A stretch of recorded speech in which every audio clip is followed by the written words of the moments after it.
Bismillahirrahmanirrahim. Assalamualaikum warahmatullahi wabarakatuh.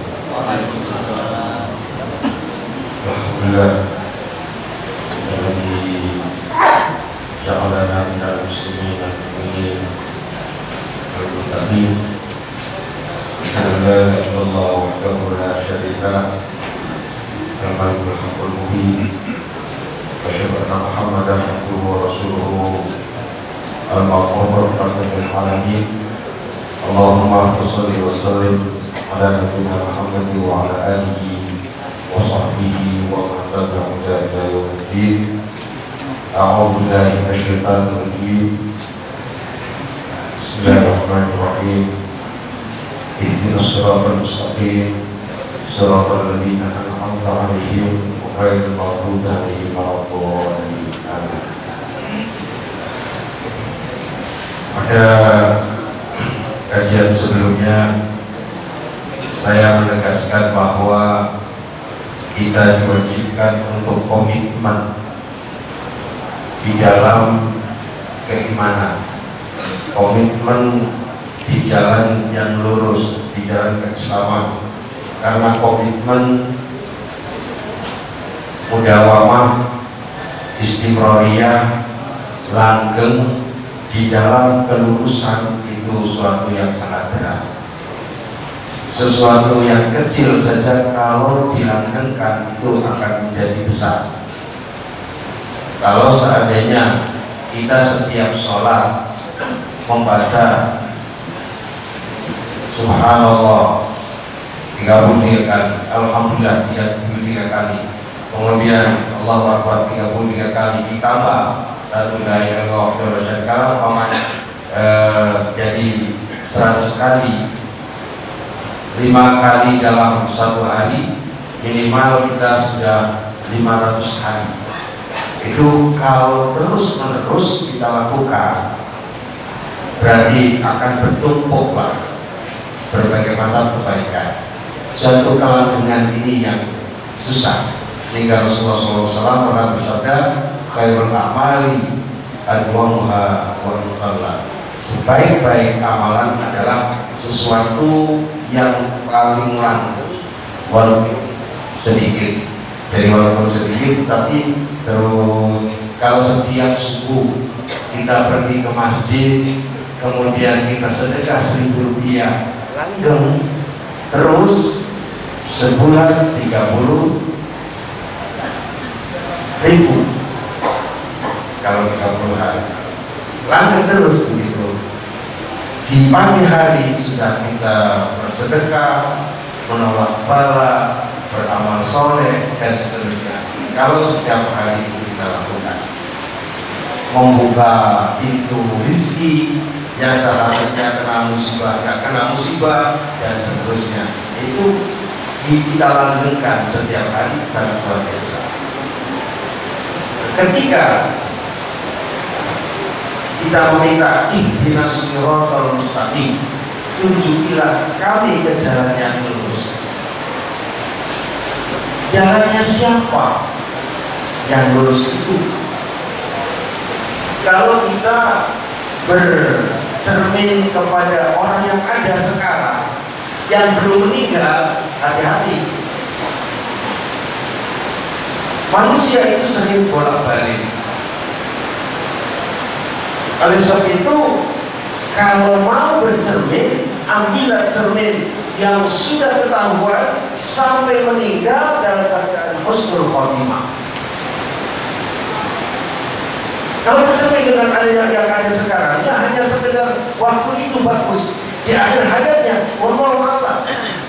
Di awal soleh, akhirnya wallahu a'lam. Karena segalanya ini kan masih banyak tergantung dengan amal kita, perbuatan kita, dengan berbagai macam kondisi dan situasi. Ujian-ujian sangat berat. Di awal karirnya bagus, jujur terus, belum tentu nanti ketika menjadi pejabat kemudian menjadi tetap jujur. Belum tentu. Kenapa? Godaannya semakin banyak. Oleh sebab itu, kalau mau bercermin, bercerminlah dengan orang-orang soleh yang sudah meninggal. Bagaimana perilaku Rasulullah SAW, bagaimana perilaku Abu Bakar As-Siddiq, bagaimana perilaku Umar bin Khattab dan seterusnya, orang-orang sudah meninggal. Tetapi kalau cuma dengan orang yang hidup sekarang, kuncinya belum tahu. Sering dipuja-puja oleh orang di masa remajanya kemudian terjerembab pada sesuatu yang tidak baik. Nah, pada ayat yang ke-7 ini penanaman akidah luar biasa. Bagaimana kita supaya bercermin kepada orang-orang yang telah mendapatkan nikmat. Siapa? Yang jawabannya orang-orang yang soleh. Allah di dalam surat Al-Fatihah ayat terakhir ini berfirman, "Shiratal ladzina an'amta 'alaihim ghairil maghdubi 'alaihim waladdallin," yaitu jalannya orang-orang yang telah Engkau anugerahkan nikmat kepada mereka. Garis bawah, ghairil maghdubi bukan jalan mereka yang dimurkai,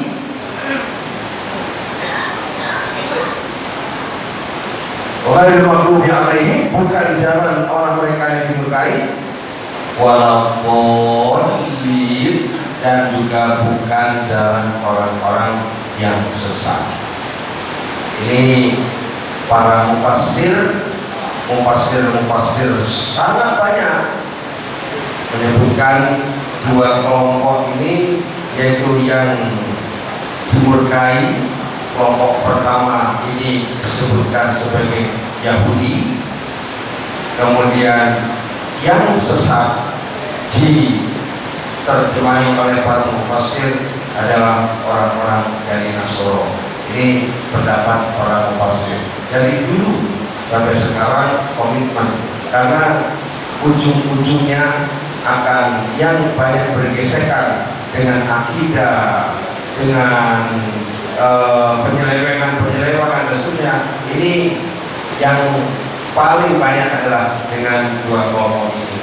Tidak ada di dunia ini tentang penyelewengan akidah dari agama yang telah lama yang lalu itu, kecuali Yahudi ada di belakang mereka. Siapa orang-orang yang telah mendapatkan nikmat? Al-Quran menegaskan dalam surat An-Nisa ayat 69, di situ disebutkan, yaitu jalannya para nabi, jalannya para siddiqin, jalannya para syuhada, dan jalannya para sholihin. Berarti ini sudah meninggal semuanya, yang sudah meninggal. Dalam surat An-Nisa disebutkan, wa may yuti'illaha war rasul fa ulaika ma'al ladzina an'ama Allahu 'alaihim minan nabiyyina was-siddiqina wasyuhada'i was-sholihin wa hasuna ulaika rafiqa. Dan barang siapa yang mentaati Allah dan Rasul, mereka itu akan bersama-sama dengan orang yang dianugerahi nikmat. Ini kata-kata yang tadi, Shiratal ladzina an'amta 'alaihim, jalannya orang-orang yang telah Kau beri nikmat. Siapa yang diberikan anugerah nikmat oleh Allah ini? Nikmat oleh Allah, yaitu nabi-nabi, para siddiqin, orang-orang yang mati syahid, dan orang-orang soleh. Dan mereka itulah teman sebaik-baiknya. Bapak-bapak, ibu, yang ada dari jalan Allah, Al-Quran itu menjelaskan satu ayat dengan ayat yang lainnya. Jadi penjelasan Al-Quran dengan Al-Quran itu tafsir yang paling bagus. Kemudian ada penjelasan Al-Quran dengan hadis Nabi Muhammad SAW. Itu bagus. Yang ketiganya adalah penjelasan dari orang yang hidup bersama Nabi, yaitu para sahabat. Kalau mengambil tafsir itu dari Al-Quran, dari As-Sunnah, dari akwal para sahabat. Masih ada yang menggunakan para tabi'in, yaitu generasi yang bersama para sahabat, karena mereka adalah orang yang paling dekat dengan sumbernya, bermuasyarah, hidup bersama dengan mereka. Ini kalau tafsiran-tafsiran yang berkembang berikutnya itu masih perlu ditinjau dari segi kebenaran Al-Quran dan As-Sunnahnya. Adakah as-sunnah atau ayat-ayat yang menegaskan, seperti tafsir-tafsir tentang ilmu alam dan seterusnya yang tidak pernah diterapkan oleh Rasulullah, tentang fisika dan seterusnya. Kalau tidak pernah diterapkan Rasulullah, harus dilihat ditinjau dari ayat Al-Quran dan hadis yang lainnya tadi. Dalam bercermin, Bapak-bapak dan sekalian, kita ini sering salah cerminnya, sehingga bisa macam-macam. Ada cermin yang retak. Kalau cermin yang retak, Bapak-bapak mencoba di depan cermin yang retak, mesti entah kepalanya agak melenceng sedikit atau apa begitu, hidungnya yang tadinya mancung bisa jadi nyungsung sedikit, tergantung daripada itu. Ya. Ada yang baik, rata, bagus, ada ininya, celahnya. Ada yang cekung, ada yang cembung, ya saja. Kalau mobil bapak ini bagus, kemudian mengkilat, gambar bapak kalau yang itu karena bentuknya cembung, kelihatan bapak di depannya itu baik sekali. Ada cermin yang rata. Cermin yang bagus dan rata inilah yang harusnya dijadikan cermin. Maksudnya, manusia yang sejak awalnya bagus, model Abu Bakar As-Siddiq, ya, dari awalnya dalam sejarahnya terus, sejak masuk Islam terus ya. Umar bin Khattab sejak masuk Islam terus sampai akhir hayatnya, nggak pernah korupsi, nggak pernah maling, nggak pernah melakukan dosa besar, sangat luar biasa. Nah ini yang rata, yang baik, yang jangan terlalu cembung atau berbeda. Kita tahu bahwa dalam kehidupan, ya, kita sebagai manusia ini kan antara dipengaruhi dan mempengaruhi. Biasanya yang paling banyak mempengaruhi kehidupan kita adalah dari cermin-cermin yang ada di samping kita. Kalau model kita sudah dewasa begini, sulit dipengaruhi biasanya, karena sudah mapan, ya, keyakinannya mapan, ilmunya mapan, sudah selesai sarjana, biasanya sulit dipengaruhi. Kalau jadi sejak dulu tukang malas, sampai tua sampai akan tetap malas sih biasanya. Karena apa? Ya karena memang sudah terbiasa malas.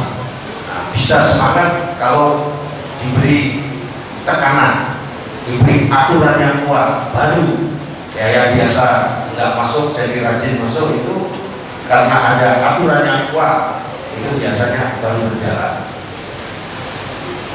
Yang mempengaruhi kita ini yang paling banyak kedua orang tua kita. Oleh sebab itu, bapak-bapak dan sekalian, jangan sering menyalahkan sekolah, jangan sering menyalahkan orang lain, jangan sering menyalahkan lingkungan. Anak kita itu sejak lahir bersama kita, bahkan waktu dikandung oleh ibunya bersama ibunya, gak lepas-lepas.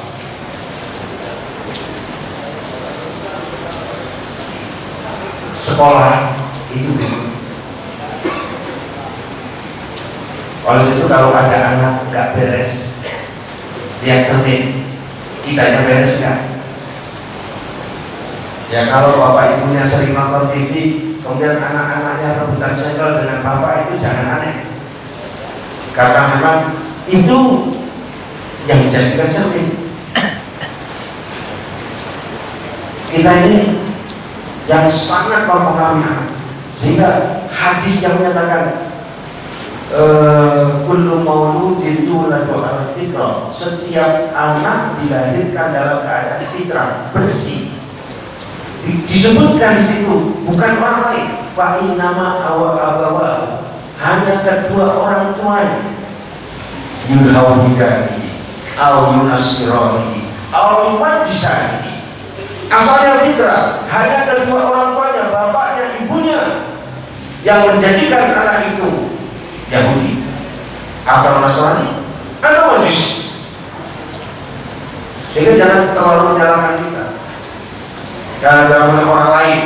Wah, ini dasar kondisi lingkungan, bukan tidak berpengaruh. Ada pengaruhnya, tetap yang paling inti kedua orang tua.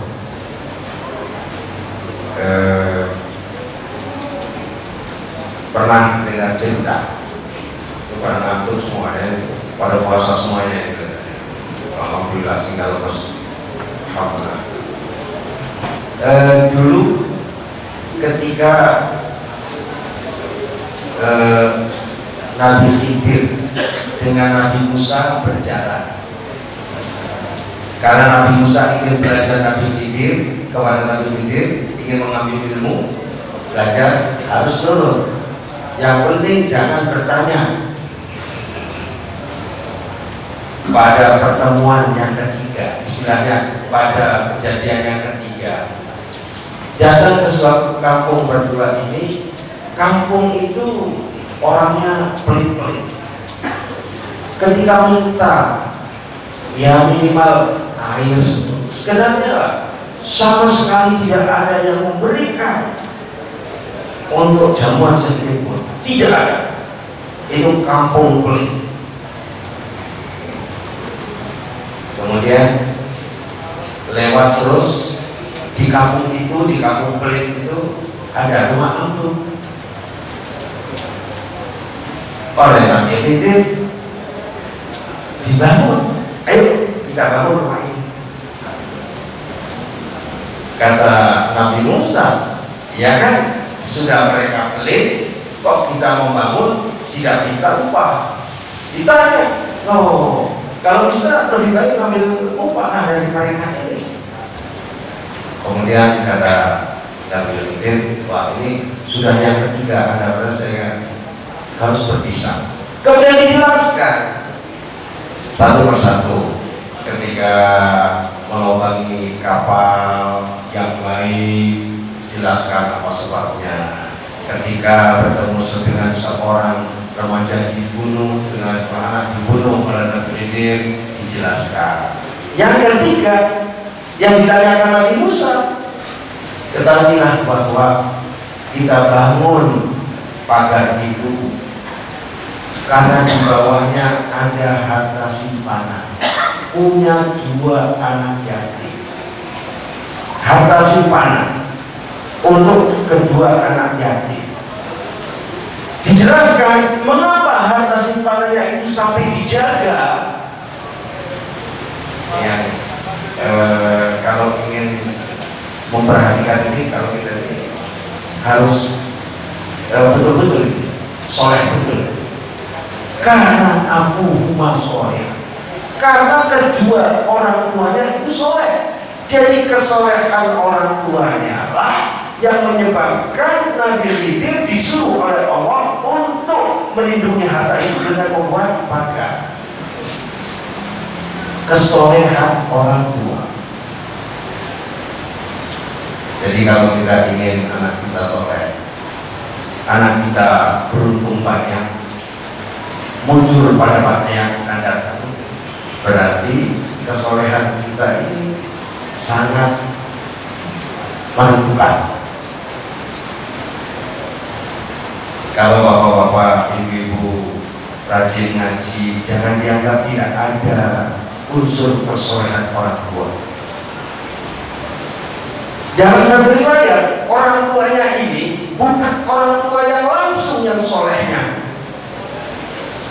Dalam riwayat tafsir itu, para tafsir itu dalam sejarah adalah kakek yang ketujuh. Jadi kakek yang ketujuh yang soleh, itu kesolehannya ini punya pengaruh pada dunia yang ketujuh, sehingga menjamin hartanya itu sampai kepada dua anak yatim tersebut. Jadi bapak-bapak dan ibu sekalian, kalau kita ingin punya anak yang soleh, ya kita banyak berbuat soleh. Kita yang jujur, yang dimakan Hawa, berbicara jujur. Itu saja, sebab kalau tidak berarti menginginkan kecelakaan anak cucu kita yang akan datang. Kalau kita berbuat sesuatu yang tidak senonoh, mengambil barang yang haram, makan yang haram, artinya sudah siap menanam untuk anak cucu yang tidak baik, tidak beruntung. Dan bukan berarti Pak kalau kita sengsara, wah berarti orang tua saya soleh ini. Jangan dulu begitu dulu. Itu ada hal lain. Ketentuan bahwa amal soleh kita juga sangat berpengaruh kesolehan seseorang. Ya, yang ada pada kita, seperti kita sedekah, kita berbuat baik, itu akan mempengaruhi masalah kehidupan kita juga. Ingat kepada 3 orang yang berada di gua, yang kemudian mereka bertawasul dengan amal soleh mereka, akhirnya dimudahkan oleh Allah karena amal soleh juga. Dalam Al-Quran itu, ketika iman selalu disertakan dengan amal yang soleh, itu kaitannya dengan orang yang menang, orang yang takwa, orang yang beruntung, orang-orang yang hebat. Itu iman dan amal soleh. Silakan tinggal pilih jadi hidup ini. Nah, kedua orang tua sangat menentukan. Kalau saya kepada anak turunan, pada cucu, pada anak, pada cucu dan seterusnya, ya berarti amal soleh kita ini sangat menentukan. Ketika berdoa kepada Rabbana azwajina wa dzurriyyatina qurrata a'yun waj'alna lil muttaqina imama. Kalau kita ingin diberi anak turunan yang soleh-soleh yang menjadi cendera mata, ya berarti amal soleh kita sangat dituntut. Sekarang yang kalau kita tidak amal soleh, artinya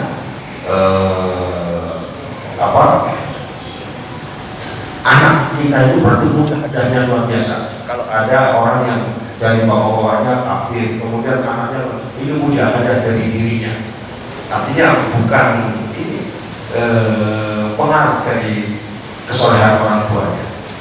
Luar biasa.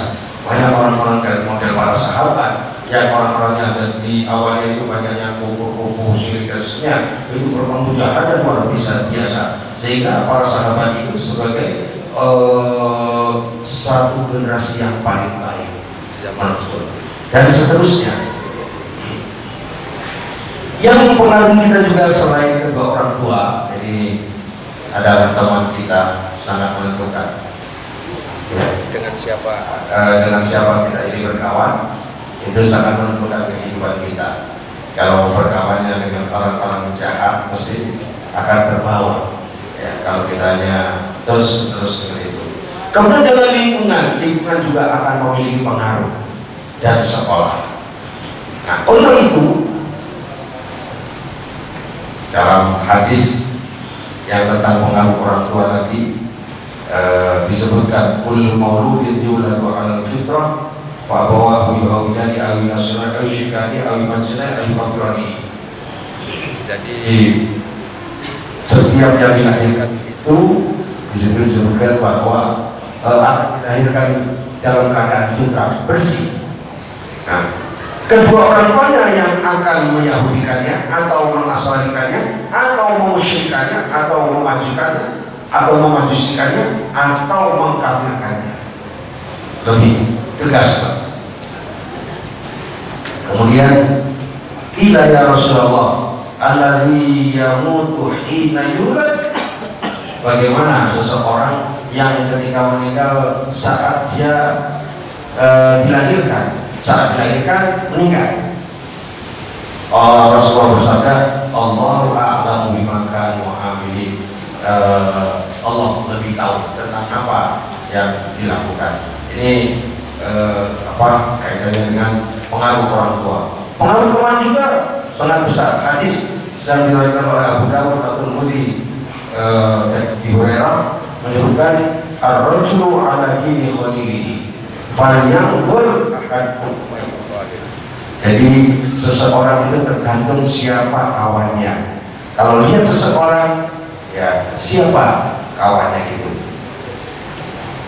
Dalam hadis yang cukup banyak berkaitan dengan ini, kawan-kawan itu ya sangat menentukan. Apalagi tidak memiliki dasar.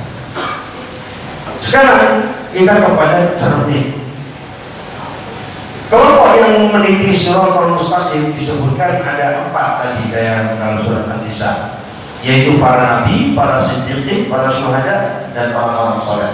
Kita melihat bagaimana perilaku orang-orang yang soleh dari para nabi terlebih dahulu. Kita tahu bahwa jumlah nabi yang wajib diketahui ada 25, yang wajib diketahui. Yang tidak wajib diketahui banyak. Para nabi itu sangat banyak jumlahnya. Walaupun ulama berbeda pendapat, ada jumlahnya 124.000 nabi, wallahu a'lam. Kita tidak diwajibkan menghitung dan tidak diwajibkan untuk mengetahui namanya. Yang diwajibkan dalam rukun iman itu 25 nabi. Yang 5 itu sebagai nabi ulul azmi. Dan nabi-nabi ini punya derajat masing-masing. Tilkal rusulu faddalna ba'dahum 'ala ba'd. Mereka adalah para rasul yang satu sama lainnya kami beri keutamaan. Sehingga di antara para 25 nabi yang wajib kita ketahui itu ada 5 nabi yang disebut ulul azmi, yang dianggap lebih berat dalam menghadapi umatnya di dalam berjuang. Dan di antara yang 5 ini, yang paling tinggi adalah Rasulullah SAW. Kemudian Nabi Ibrahim, Nabi Musa, Nabi Isa, Nabi Nuh. Ini dari Nabi ulul azmi. Kita mencoba melihat cermin daripada Nabi ulul azmi. Semua yang dibawa oleh para nabi, yang 25 yang wajib diketahui, semuanya memiliki kesamaan, yaitu kesatuan risalah, kesatuan akidah dan prinsip bahwa Allah adalah sebagai Roh yang harus disembah, sebagai pemberi hukum. Semuanya sama, semua nabi punya kesamaan. Kemudian umatnya walaupun berbeda-beda merupakan sebagai umat yang satu. Umat umat wahidah. Ini umatmu adalah umat yang satu. Kemudian wahyunya semuanya dari Allah. Satu wahyu, sama prinsipnya. Yang prinsipnya sama, yang berbeda adalah nanti macam-macam ajarannya. Sebab ketika pada masa Nabi Adam dengan masa Nabi Muhammad SAW, kalau disamakan ajarannya nggak bisa diterapkan. Kalau ajaran Nabi Muhammad yang ada pada kita, yaitu dari Al-Quran dan As-Sunnah yang sampai kepada kita ini, diterapkan pada zaman Nabi Adam, mungkinkan tidak? Tidak memungkinkan. Di antaranya kalau pernikahan harus dari, nggak boleh satu, nggak boleh mahram. Ya. Dan sedangkan cuma adanya keluarga itu Nabi Adam saja dengan Siti Hawa. Dan terus anaknya Nabi Adam mau nikah dengan anak siapa? Nggak boleh. Nah ini tidak mungkin diterapkan. Ya sama Nabi Adam ya tidak perlu lah BPN, Badan Pertahanan Nasional itu nggak perlu. Nabi Adam kemana saja, ya ngaku tanahnya sendiri juga nggak ada masalah. Ya. Seperti kalau bapak di tempat yang tersendiri seperti di katakan di bulan, mau ngaku tangannya sendiri silakan aja, di bulan sendirian. Nah ini kesatuan ya, wahyu dari langit. Yang berbeda itu cuma variasi aja, intinya sama, harus menghamba kepada Allah Subhanahu wa Ta'ala. Ada kesatuan tujuan akhir, yaitu menuju akhirat. Sama wujudnya, akan menuju akhirat semuanya. Seluruh umatnya Nabi Adam akan ke akhirat, akhiratnya sama nanti. Maka orang yang punya Tuhan selain Allah nanti disuruh mencari Tuhannya sendiri. Kalau ada silakan cari, minta upahnya, pahalanya dari Tuhanmu. Nah kalau kau sudah ada yang menyembah patung-patungnya nggak punya apa-apa, terus bagaimana? Dan di sini kaitannya dengan tujuan akhirat yang satu.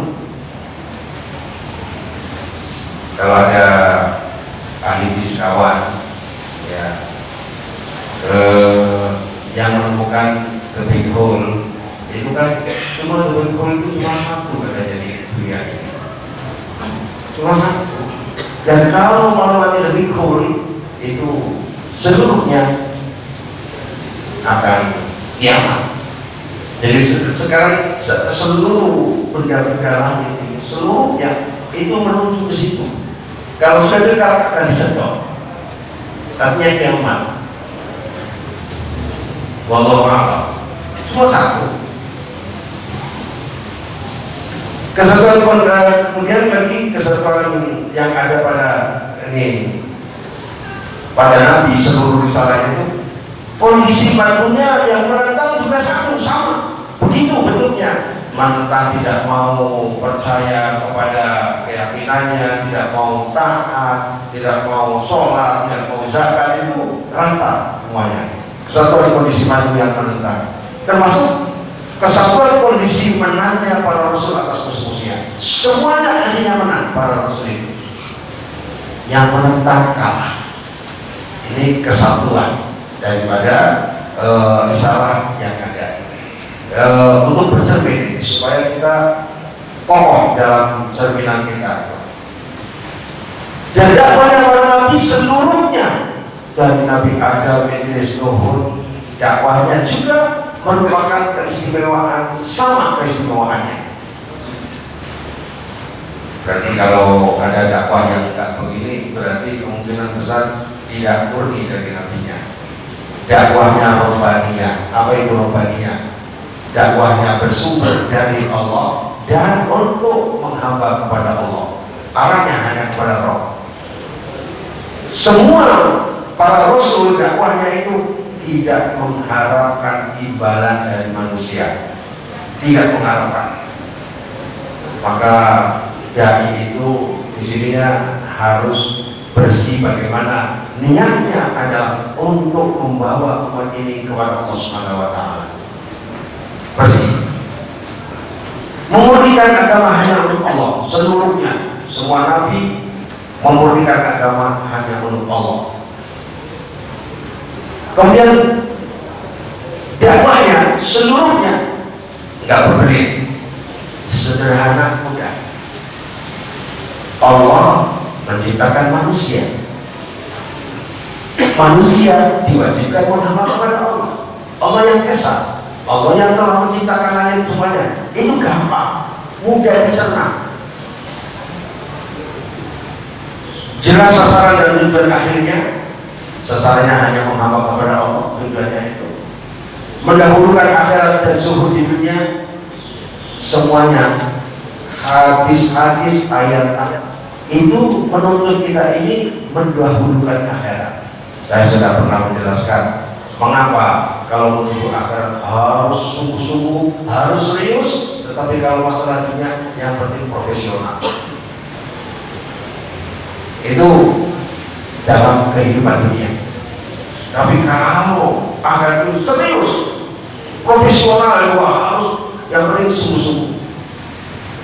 Maka ketika memerintahkan kepada surga, kita menuju surga, wasari'u, bersegeralah. Wasari'u ila maghfiratin min rabbikum, bersegera. Kalau menuju kepada Allah, ketika masalah dunia sederhana. Wabtaghi ma ataka Allahu daral akhirata wa la tansa nasibaka minad dunya. Cari untuk kamu halaman akhiratmu. Untuk kamu agar cari sungguh-sungguh serius. Wabtaghi kita cari. Tapi wala tansa nasibaka minad dunya, jangan lupa bagianmu dalam dunia, bahwa Anda hidup di dunia perlu untuk mencarinya. Sehingga kalau waktunya sholat ya sholatlah, ya waktunya berdakwah, waktunya ngaji, waktunya kerja ya kerja. Tugas dalam masalah iman kepada yang gaib tegas. Jadi masalah iman kepada yang gaib ini sangat tegas sekali. Semua ajarannya, iman kepada Allah, kepada akhirat, kepada surga dan neraka itu tegas, tidak bisa ditawar-menawar. Kemudian para nabi alaihissalam memiliki sifat-sifat rata-rata semuanya. Nabi itu jujur, amanah, tabligh, cerdas, terjaga dari dosa, hanya maksum, tidak memiliki celah yang menjijikan,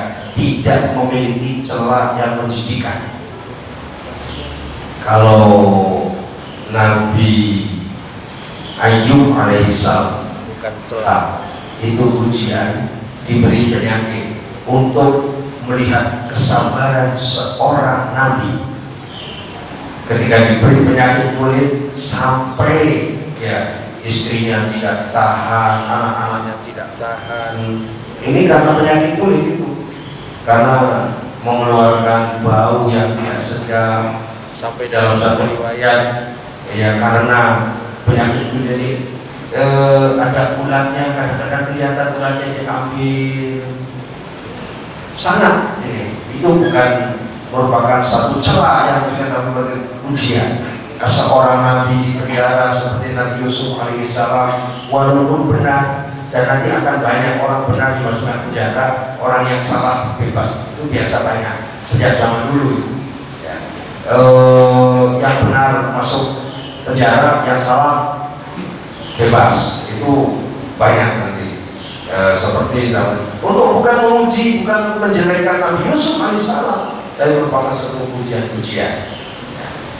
Kalau Nabi Muhammad dilempari batu, ya sampai keluar darahnya, sampai saking hebatnya penderitaannya, yang melempari itu para budak-budak, sehingga malaikat Jibril diutus oleh Allah untuk menolong Nabi Muhammad.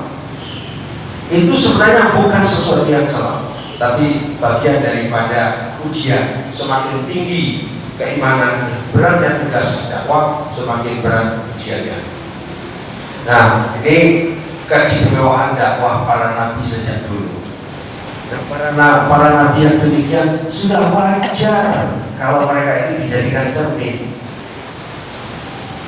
Kalau cermin kepada para nabi, kalau para manusia yang hidup, boleh jadi ada satu yang bagus, yang lainnya banyak yang jelek, boleh jadi.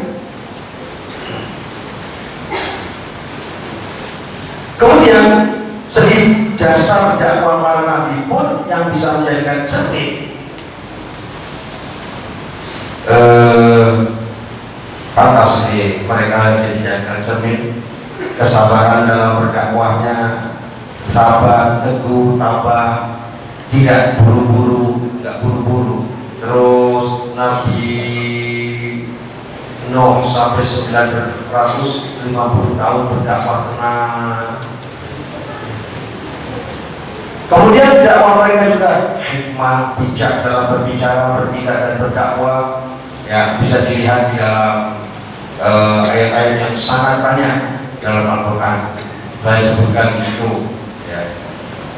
Dakwah seluruhnya berdasarkan ilmu dan sistem yang jelas. Nabi Muhammad dakwahnya punya sistem sendiri, bukan tabligh saja, ceramah saja, diskusi saja, tidak, tetapi merupakan satu dasar ilmu dan sistem. Banyak ayat-ayatnya seperti dalam surat Yusuf surat 8 itu Qul hadhihi sabili ad'u ila Allah ala basirah ana wa man ittaba'ani. Katakanlah, hadhihi sabili ini adalah jalan ad'u ila Allah, yang aku seru